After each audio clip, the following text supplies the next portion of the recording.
don't know whether even if I follow Kashiga strictly, I will be able to learn it fully, thoroughly, because practice is necessary.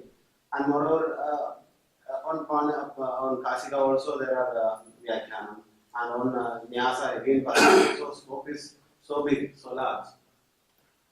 And but now I am very strong to believe that yes, even at this age, if I go strictly with the Kashiga way, I can learn Sanskrit, I can understand Pāṇini holistically. Till now, I was thinking that I am not able to do it. Maybe that the Sandhi Prakaranam I can understand. Maybe that Samasa, which are the main thing in the normally it is taught in the school. Not any other like Avatyakarana or any other Pratyasa. Now, but I have gained that confidence that I can learn by myself. There is one thing you must make sure while you are studying, from whatever method, you are not going to walk away with a term which comes up in the process of learning. If you get a word such as upagraha, make sure that you have understood that word. What is that word? Don't sleep at it. It's not that tomorrow I'll go and ask, and day after tomorrow I'll check in the dictionary. You're not going to sleep, you're not going to eat before you have found the meaning of that word. That's how it is. I'm sorry, but this is how it is. Yes, sir, one more thing. I want my daughter to learn Sanskrit. She's going to go to grade 5. Next year now she's in grade 4. In which way I can? Definitely she will choose Sanskrit as second language. But I want her to learn more. In which way I can inspire? I don't know where. Encourage. Not college. I want her to learn Sanskrit from the young age itself. Yeah, sure. Is there any? What you do? Encourage her to speak Sanskrit. Just speak with her in image. Encourage her. Give her a frame. Padami, hasami, gacchami, khadami, agacchami, putra gacchasi, atraiva tishtami. So, with the came various form of questions. But don't bring book and paper. Everything has to be vocal. So what you are trying to do is you are encouraging her to be appreciative of that effort on your part, as well as when she is able to speak some sentences, let her have some sense of pride, some sense of accomplishment. That's how she will do. Later on, you can talk about some systematic way of education, etc. That's how you have to bring some encouragement to her. That yes, I should do it. Yeah. What else? So, are you meaning that Sukti and Pada is the Pada, but with that definition? No, there is a section of Pada. See, and for that matter, any section, you must also work on the negation of it, or the way the paribhasha has been restricted, where it cannot apply. So, negation, or where it has been blocked by some other element. So, all you have to work. The pada and bha, these are the two definitions which have their scope and they intersect. That's why you will find, okay, these are the situations where you work with the definition of pada. These are the situations where you work with the definition of bha. And that's why one set of rules is called the padasthana, another set is called bhasthana. Go in the Bhimsen Shastri in the Kaudi, you will find that he has detailed it out. That would be really very good. Or you just come and have a set of examples and just work your way through. go in Padasya in the Tripadi, or go to roots where Sotilandam, Padam, Nake, Siticha, these are the roots. Go look through all of them and then check all the roots in the Pada and in the Bha. Put them together and see where they intersect or how they interact and what are the examples. Then you will understand. Another confusion is regarding samasa. Samasa. In samasa, when we do the vibhakti loka in the prakriya section, so first we have the words with the vibhaktis. Then for doing the samasa, we need to do the vibhakti loka. And then again so whether when we are doing the samasa, when this ekapadi bhava takes place, and when we call it ekapadi bhava, I mean, at which stage we cannot call that there are two different padas. No, you're not talking about ekapada. You're talking about the compound. Yes. That's not a pada. But the ekapadi bhava doesn't take place in case of compounds. No, it does, but how it does is, for example, Radha Purusha, that gives you Radha Nas Purusha. You deleted the vibhakti, Nas and Su. You get Radha Purusha, right? You get the Nantalopa, right? Radha Purusha, and then that is the compound. By way of compound, it is a Pratipadika. So the whole thing is a pratik. Yeah. But coming back to your ekapadi bhava, it's not a pada.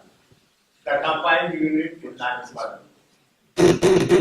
So you will have it, delete that, the vibhakti, then you have a pratipadika. And then of course, the definition of a pratipadika comes from that's one. The definition that applies to your derivative is Tati Samadha. So once you define that as Pratipadika, then you can go to Nya Pratipadika. And there you have three options. Either you go to one, so just bonus Shastra Ram, etc., and soon get a pada. Right? Or you don't want that, go to two, Striyam. You can introduce a feminine affix. When you get out of that domain of Striyam, where do you go? Nya Pratipadika again, because Nya Pratipadika has got two segments. One is Nya, Ni, and A. They mark 6 affixes. Ni, Nish, Nin, Up, Tap, Chap, Tap. So, when you get out of that section, you go there, you take option 2. Absaudius, Motus, Chodran, Shasta, Vyam, etc. And so, you have Gauri, Sharan, Ravi, etc., nominative singular forms of Gauri. These three pratyams are found. Okay? Then the third option is, you don't take option 2, you don't take option 3, go to Tadhita, where 4182 will give you another option, and that is Samarthanam Samartha. Since the word Samartha is used, there you will have a formation where more than one padas are involved. And then you can introduce a Tadhita affix after the first Samartha pada. So let's take an example. Upagoh apatyam Kuman, male offspring of Upagu. So you got Upagu Ngas, and then you got Apatyasu, right? So in the sense of Apatya, you add the affix, that will be Ana. So you get Upagu Ngas Ana. Okay? So Upagu Ngas Ana, you will have Guna, and then you will have Vritti. Vritti is the first syllable, Gu goes to Au. And Guna of the last, that will be O. So Upago, and then you will have the of An, and in the meantime, you will have the deletion of Gas. Right? See, well, it's an integration. So, what is the rule that does the loop deletion of the endings? Those endings which are included within a nominal stem, they go through loop deletion. So, Subodhatu Pratipadikayo. So, internal sup. A sup internal to dhatu and pratipadika goes through deletion by loop. So that will delete the ngas. So you get upugu, loop, and then an. And then go through guna, upago, and vritti. So upago, and then you will have O going to Ava, and then you will get Aupagava. And Aupagava will be a nominal stem. So once you get out of that, where do you go? Yahan Pratipadika again. So when you go to Yahan Pratipadika, you can go again. You can take again number 2 option. If you have su added, then you will say Aupagava. Don't like that option, throw it away, go to 3, Striyam. Adding in, what will you get? Aupagavi. Get out of there, where do you go? Again, Yahan Pratipadika. Then go and take options 2. Add su. You will have Aupagavi. One more step you can go. Aupagavayana. Then you can go Aupagavayani. And that's the extent of it. You can go on in circle and circle and circle and circle. But this is what is commonly known as cyclic application of rules in Pāṇini. Alright. Anybody else? गुरुजी कोई प्रारंभ से पढ़ना चाहे तो अभी किसी को कुछ भी व्याकरण के बारे में कुछ भी पता नॉलेज नहीं है, वो स्टार्ट करना चाहे तो कहाँ से स्टार्ट करना चाहिए? लागू सिद्धांत कोई ने किसी ने ग्रामर व्याकरण पढ़ना चाहे तो कहाँ से स्टार्ट करना चाहिए? Steps क्या होता है? See, the thing is, you have to give a general introduction to the students about grammar. Because, even if you begin with the Laghu Kaumudi, and we started out, see, like I was given Laghu Kaumudi, I was given Amar Kosha, and then a few months down I was given Samraha, and I was asked to just memorize, forget about anything else, doing nothing. And then one day my father said, I think you should be studying something. So I started studying the Laghu Kaumudi. I have completely forgotten where I started and what I learned. But the thing is, it was not easy to understand. So what we have to do, we have to prepare those little kids,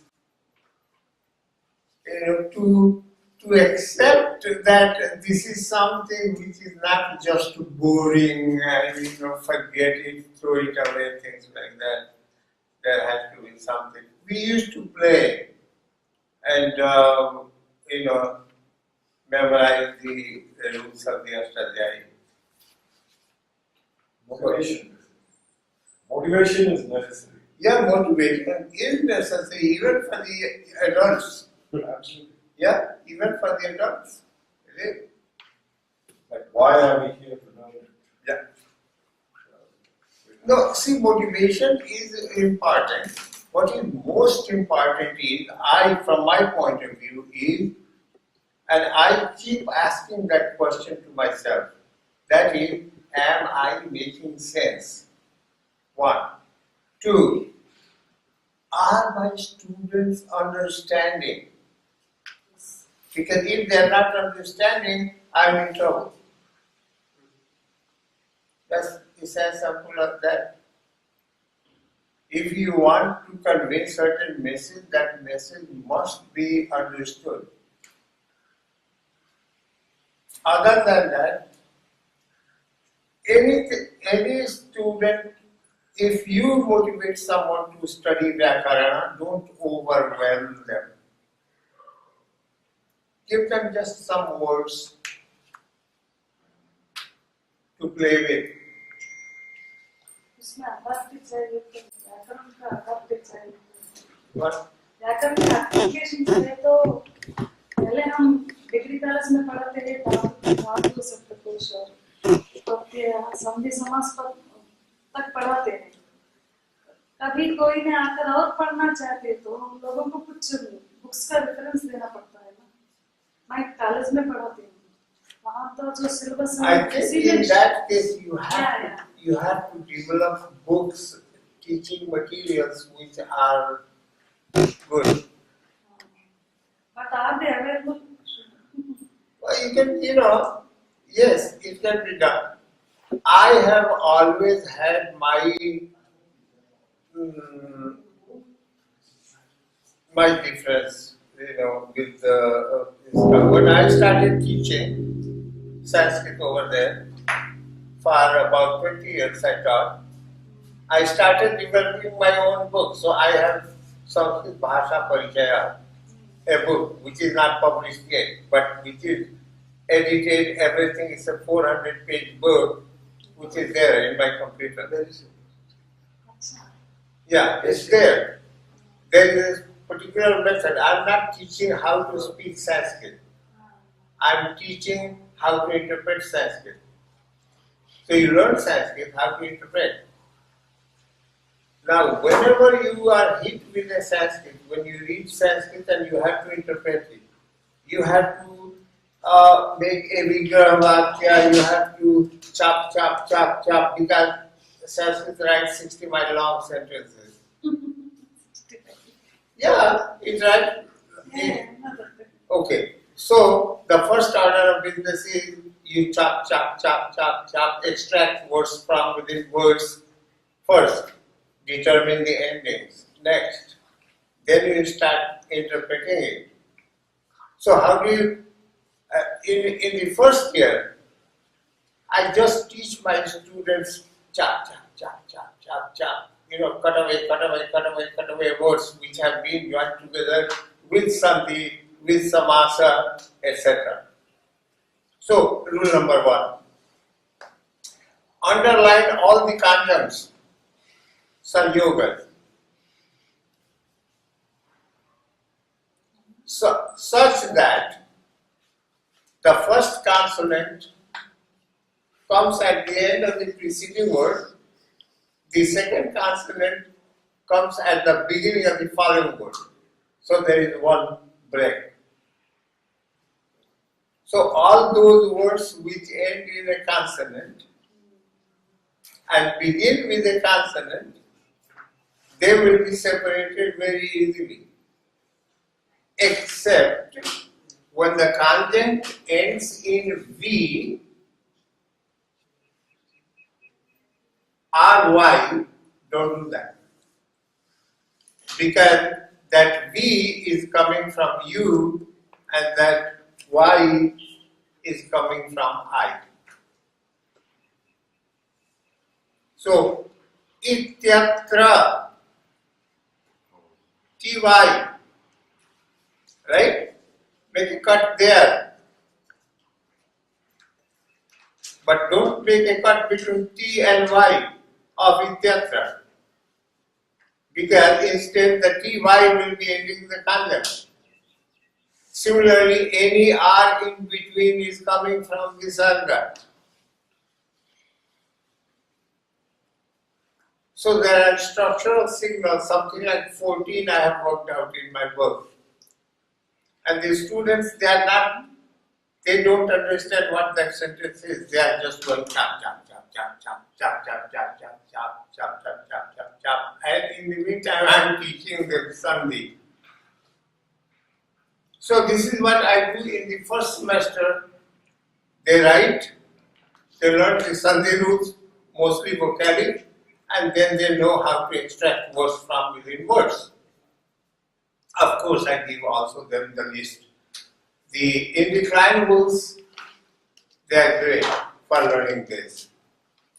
Then I start giving them simple sentences and giving them sandhit sentences and showing them, see what is happening here.